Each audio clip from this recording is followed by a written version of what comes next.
again. Thanks for joining us for Cook the Book. This is Valerie. I'm Tina. We're here once a month to take inspiration from a fiction book and find a recipe then that kind of accentuates what's going on in the fiction book. So today, oh my, it smells so good in here already. We were inspired by the adult fiction book, The City Baker's Guide to Country Living. It's by Louise Miller. The main character is Olivia Rawlings. She's a pastry chef. She works at kind of a highfalutin place called the Boston Dinner Club. She was known for making amazing desserts, and while she was flambeing something, she caught the entire restaurant on fire. So as you can imagine, it didn't end well for her. She was fired, humiliated, and wanted to escape somewhere where no one knew her. So she went to visit her best friend Hannah in a small town in Vermont. And she got a job at the Sugar Maple Inn. She was hired by the owner, which was kind of an older, cantankerous woman named Margaret. So she's working there and finds out that the real reason that Margaret hired her was because Margaret wanted to try to reclaim her blue ribbon for apple pie at the county fair. And she thought with Olivia's background, she was the perfect person to maybe make that happen. So Olivia immerses herself in small town life. And you know, as sometimes happens, she meets a guy. And of course, she really got to work on a few apple pies. So you probably want to read the book to see how it all turns out. See if there are any blue ribbons involved. See how the romance goes. It's a very fun book. There's a very good quote from the book. It says, "Sometimes the best things are found when you don't even know that you are looking." And isn't that true? It is. That's very true. So we were inspired by the trying to reclaim a blue ribbon at the county fair. So we have a book here at the library called Blue Ribbon Recipes, the Old Farmer's Almanac Home Library, award-winning recipes from America's country fairs. It's put together by Polly Bannister and the editors of the Old Farmer's Almanac. Tons of great recipes in here, award-winning, blue ribbon winning. So we thought though, you know, because we have a bit of a sweet tooth, we would go for the lemon blueberry tea bread, which happens to be on page 90. So Valerie has brought in all the ingredients. Are you ready to get started? I am. Okay. All right. So for this bread, it's really easy to do. You can use a stand mixer, you can use the hand mixer. So I just decided to do the hand mixer, make things kind of easy today. So to begin with, we're going to use 1 stick of butter. And then we are going to add 1 cup of sugar in with the butter. And then we are going to mix it until it's light and fluffy. It usually takes, I don't know, a couple minutes. So We've been surprised in doing the Cook the Book, really how many fiction books talk about food, have a restaurant as like a major part of the book. Or sometimes some of the main characters have favorite restaurants they like to go to or like to cook together. So maybe if you're thinking about a book you're reading, a fiction book, you probably could find some food to make out of it too, or at least be inspired to look for a recipe. yeah, because there's a lot of them, and it's kind of fun though too. Yeah, and I do like the ones that have the recipes in them. Yes. Kind That of makes fun it to even try better. 'em. It's like all in one. You know, you have your fiction book, but you have a few recipes thrown in, sometimes at the back or throughout the book. That's a fun thing. Yeah, and it's kind of fun to try them too, because some of them turn out to be really, really good. For sure. And I think this one, especially with the blueberries in it, kids would love to eat this bread. Yes. Adults, and as I said, it smells so good. Yeah, and it's easy to make. Just not a lot of ingredients to it, and it would be all things that you pretty much probably have around your house, with maybe the exception you might have to buy a couple lemons or I usually have blueberries at my house, but you might have to get those too. Yeah. So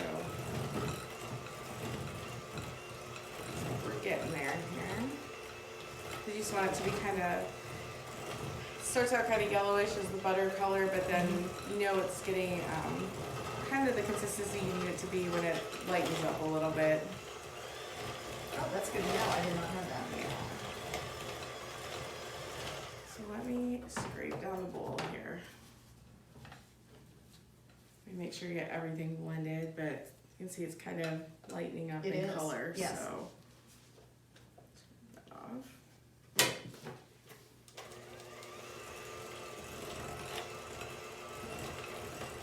Also, with spring being here and summer coming, this would be a really good bread for warm weather. You know, not too heavy, refreshing. I say it's definitely refreshing. With the lemons and the blueberries in it, for sure. Okay, so once this gets to the consistency that you need, then you just add your eggs. We're gonna add one at a time and then beat well after each one. Just make sure everything's mixed together. But with this bread, it's kind of fun. The egg yolk makes it kind of yellow, so it looks really pretty and really lemony. And I just use regular large eggs in it.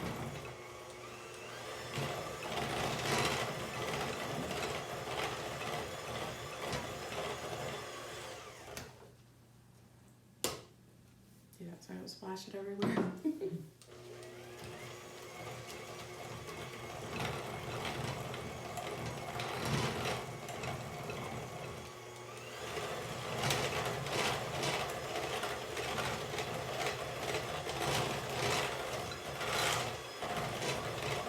At the library, we have so many wonderful cookbooks.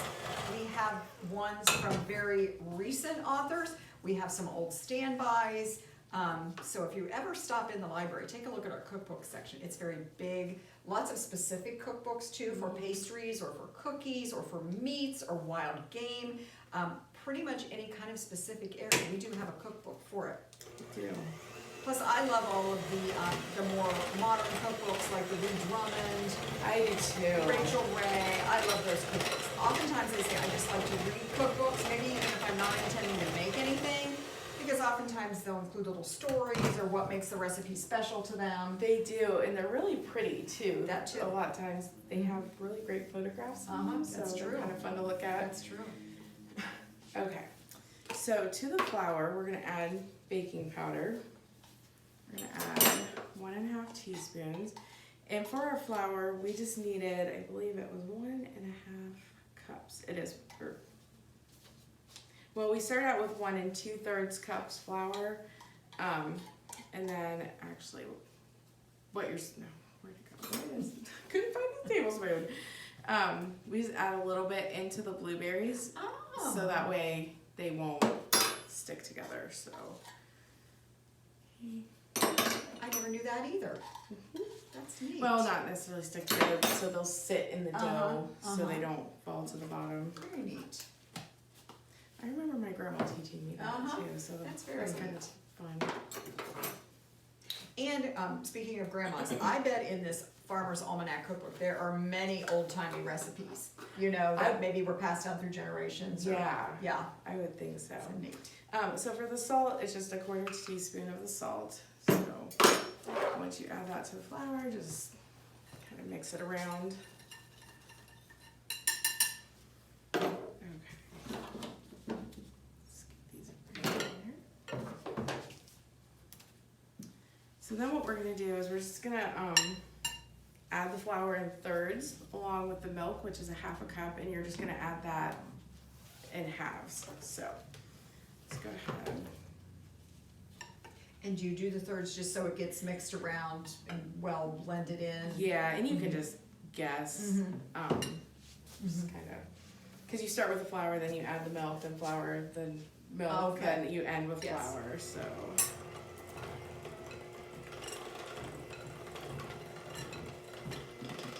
Oh, and I'm just noticing that this particular recipe for this lemon bread is from the Canfield Fair in Canfield, Ohio. So if you have any friends in Western Ohio, you probably know about the Canfield Fair. That is a great fair, lots of agriculture in that area. Very interesting.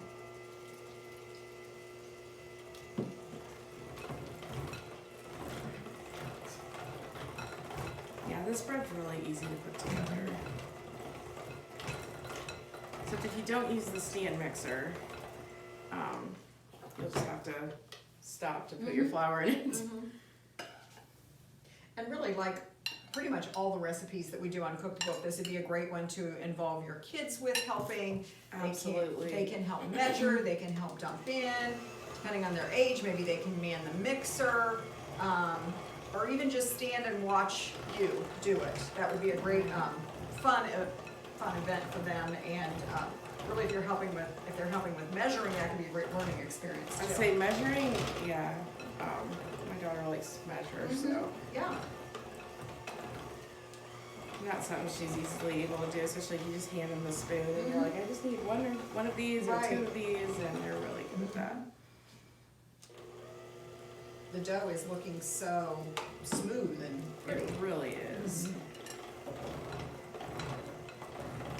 And it comes together quickly, and that's the other thing I think that would be of interest to kids too, because it's not a long drawn out thing. Yes. Well, and especially if you can kind of prepare the stuff ahead of time and have it ready, and then they can just kind of dump it in, or Yeah, that's a good help you idea. with that. So we're gonna add the rest of our flour here.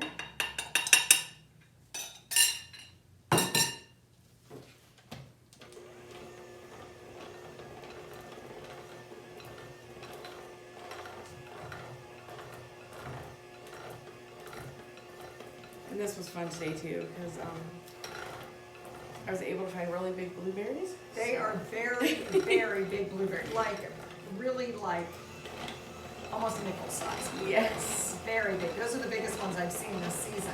So yeah, they're kind of fun. Those would be great in a bread, where they're so visible. Yes. Okay, so we're not quite done with the bread dough yet. So we also need 1 tablespoon of lemon zest. So I have this grater and just already done some of it, but we'll finish out, and it's about 1 medium-sized lemon. Yeah. Gives you about your tablespoon that you need. So.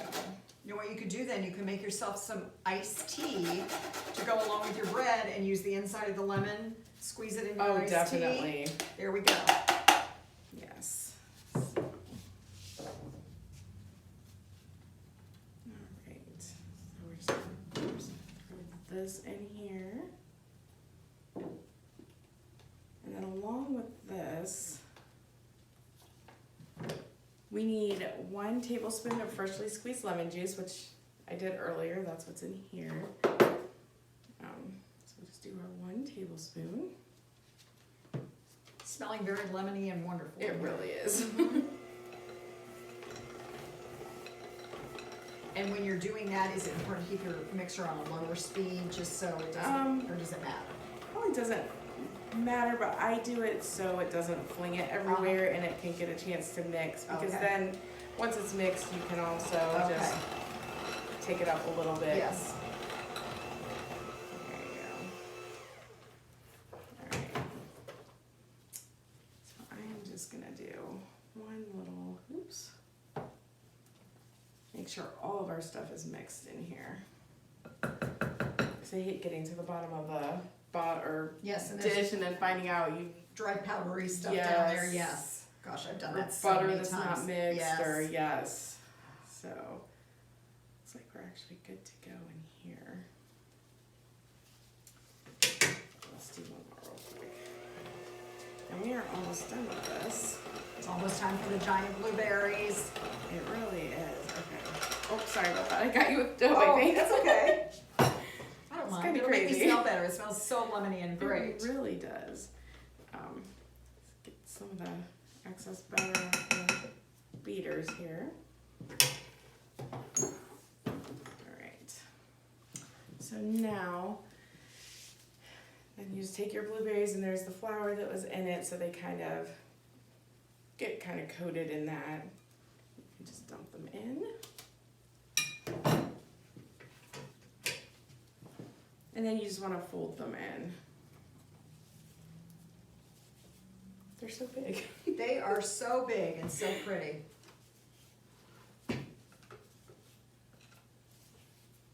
All right. that is all there is to the dough.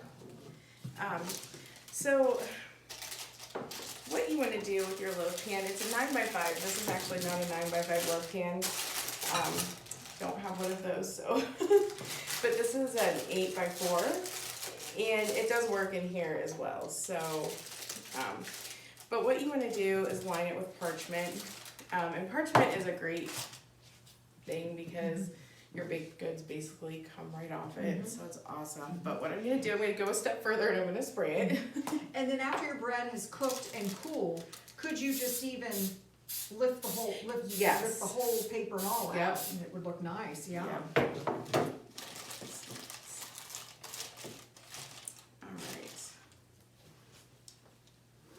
So now, we're just gonna dump this in here. It's gonna slip out of my hand here. There we go.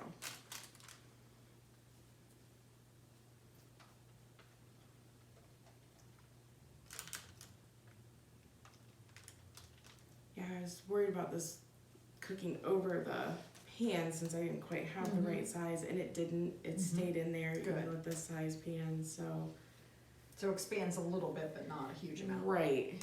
And I think it helps the batter's kind of thick too, which is good. Yes. Less likely to spill over the sides. Right. So,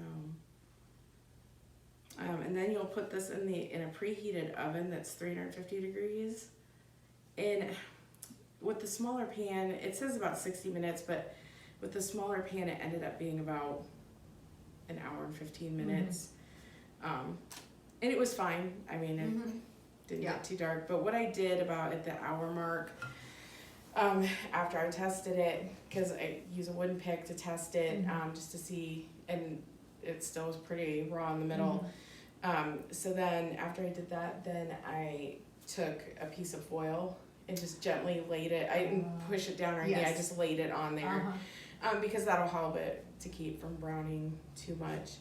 And then when it's done, you have in the recipe, it says, I have extra dough on my glove here. So in the recipe, it calls for 1.5 cups of sugar, and 1 tablespoon plus 1/4 cup fresh lemon juice. So the extra 1/2 cup of sugar goes into a saucepan, just a little saucepan, along with the 1/4 cup of lemon juice, and you make a glaze, which is this. You can see it's kind of syrupy. And when your bread comes out of the oven and it has cooled for just a little bit, but while it's still warm, take this and then you just brush the top of it with your pastry brush. So, oh, that sounds wonderful. And look how pretty, really, the dough is very pretty with the giant blueberries in it. It really is. It really is. So that's all there is to it. I made kind of a mess, but that's all right. That means you're a good baker if you're making a bit of a mess. That means you tried really hard. That's right. Well, we hope you enjoyed it. Maybe you'll be interested in checking out one of the books that we've talked about. And as always at the library, if you're not sure what you're looking for, stop at the front desk, give us a call, check our website. We're happy to help you in any way possible. And if you enjoyed this Cook the Book, check out some of our others that we have on YouTube also. We'll see you next time. Bye.